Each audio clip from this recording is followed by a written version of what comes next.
Alright guys, so in today's video we're going to be going over everything about Deep Archimedia. I told you how to unlock it and basically what the mission is, how it's a chain of missions, sort of like a sortie, but you're not allowed to change your loadout after. And here in this video we're going to be going over the specifics as I don't have it unlocked yet. Bruh. So we're just going to have to use the good old Warframe website to find out exactly what Deep Archimedia is. So there's two different versions of it. There's a normal, which the enemies scale from 250 to 275, and then Elite Archimedia 375 to 400, which I think, aside from Steel Path, has probably the highest scaling of enemies, unless you're playing endurance missions, which those will scale to you. So technically they don't start off at a high difficulty level. So I told you, again, you're not allowed to switch your loadouts in between missions, so what you take is what you have. It is what it is. It is what it is. And you access it by talking to Necroloid in the Sanctum Anatomica, right here where he's stationed on the second level. So yeah, he moves down there, and it says apparently you'll be getting a transmission once you hit rank 5, or you can just go down there and he'll immediately be there once you unlock it. So as I told you in the Everything You Need to Know About Dante Unbound video, here's your individual parameters, your warframes, primary, secondary, melees, the missions, and as you can see here, it's using your search pulses. So for instance, your Netrocell runs, it takes 2 of the 5. So that makes me wonder, are you able to do 2 of them, or is it just once? Oh no, actually, you know, it's only once, because you can only get the rewards one time, actually. Yeah, I know. Okay. That answers my question immediately. Alright. Oh, God. Anyway, yeah.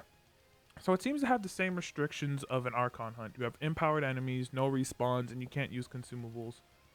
And apparently, since Deep Archimedia came out, as you can see here, they gave us an additional 5 Netrocell search pulses. So, right here, as it says, so anyone meeting the requirements can participate in Deep Archimedia for its debut. These are additional to usual 5 weekly pulses, so 10 in total if you haven't used any yet on Netrocells this week. So, if I'm getting this right, that basically means that what you get, aside from using your weekly 5, like before Deep Archimedia came out, you get your weekly 5 on the Netrocell runs, and then you get 1 Deep Archimedia run, and then 3 extra Netrocell runs. That's not that bad. But for me, it's just all 10 are going to be used on the Netrocell until I unlock Deep Archimedia. And so again, right here you can set individual parameters. So these are all your individual parameters right here. And this is going over the restrictions, like I said. Basically the restrictions of an Archon hunt, basically. Okay, it's going over the individual parameters. And here's personal modifiers. So they have refraction armor, energy exhaustion, ammo deficient? English, motherfucker, do you speak it? I think that's how you say it. And knife step syndrome. So here them all right here. I'll let you all read them for a bit before we go on to the next one. I'll just read a few of them. There's concussive drain. Taking health damage also consumes 5% of max energy per hit. Oh, they have transference distortion. Transference into operator and drifter is blocked. Terminal velocity. You do 0 damage while not moving. Alright. Okay. Now mission deviation and risk variables. Mission 1 exterminate. Okay. So it's basically just different things that could happen during the mission. I'll leave it here for you so you can read. I'll just read a few off the top like I did before. Necromech influx. Necromechs appear with greater frequency. Fissure cascade. Fissures rip into the mission, causing the enemy level to go up by 1 every 10 seconds. Destroy them to stop the level from increasing further. Damage link. Enemies within 10 meters of each other form a damage linked group. Any damage done to an individual is distributed evenly to the entire group. Okay, so basically like damage reduction. Sealed armor. Enemies take 90% less damage from non-weak point hits. Weak points will be highlighted with this deviation active. Okay, thank goodness. Ooh. Risk variables. Risk variables are more focused on enemies and weapons, designed to make the endless waves of enemies more merciless than ever before. Hostile regeneration. Enemy health slowly regenerates. Vampiric luminous. Slow moving immortal. Duviri luminous's drain health and energy from allies who get too close. While immortal, they are affected by CC effects. They also deal increased damage to players with Overguard. Ooh. Alright, so you Dante players better be careful. Adaptive aberration. Enemies gain resistance to elemental damage has been inflicted upon them. Resistance is lost if no damage is taken from that element for 5 seconds. Okay, additional endless. Summoning and defeating a rogue necromech Eximus unit will reduce the mission timer by 45 seconds of survival and mirror defense missions. Summon a rogue necromech. Locate the dispensers that rogue Colorvins, I'm guessing?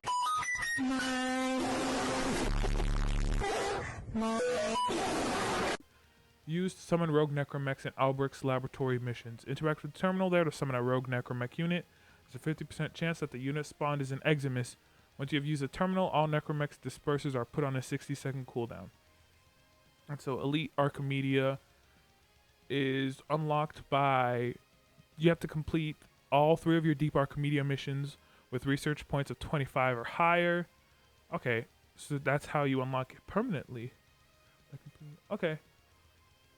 Okay, so that's basically what it says here. Unlock Elite Archimedia by completing a Deep Archimedean run with all loadout and personal modifiers enabled. So I guess all of this just needs to be enabled once, and that'll get you to 25, I'm guessing. And so research points and rewards. Players can earn up to 5 rewards plus resources each week from Deep Archimedia, depending on their total research points.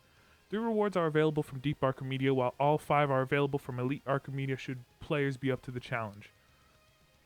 Ooh, hold on. Rewards from each reward pool can only be earned once a week, so the only way to earn more rewards is to increase your possible research points before heading into your missions. Research points determine the rewards that are granted at the end of each successful Deep Archimedia mission. They can be increased by enabling individual parameters and Elite Archimedia. While Deep Archimedia can be attempted an unlimited number of times in a week, research points do not stack across attempts. In other words, each attempt is independent from the previous. Rewards are based on the singular attempt at hand, not the sum of your attempts over the week. Completing all 3 missions of Deep Archimedia awards 3 research points. Completing all 3 missions of an Elite Archimedia awards 10 additional research points for a total of 13. Elite Archimedia is unlocked after completing a Deep Archimedia for at least 25 research points, which requires players to complete Deep Archimedia with all individual parameters enabled. Okay, yeah, so same old, same old. What do reward points do? Enabling Elite Archimedia and all individual parameters earn you a maximum of 37 research points for unlocking rewards. There are 5 reward pools that can be unlocked via research points and 3 additional resource bundles. These reward pools have their drop table spread across 3 different tiers. I can't speak. Silver, gold, and diamond. Silver rewards. These silver rewards share the reward pool of Netro cells. So obtaining both silver rewards is just like you had used your 2 search pulses to take on 2 Netro cells. Okay, that's it. The Netro cells drop tables were changed with Dante Unbound, so the following list is newly updated list of rewards. There's a full breakdown of what exactly changed in the Netro cell drop table changes section of the Dante Unbound patch notes. Alright, okay. So I think I'm just going to stop it here. There's a lot. Okay, we're basically at our end. Alright, so I'll cut the video off here. I will leave this down in the description so you all can go and read it for yourself.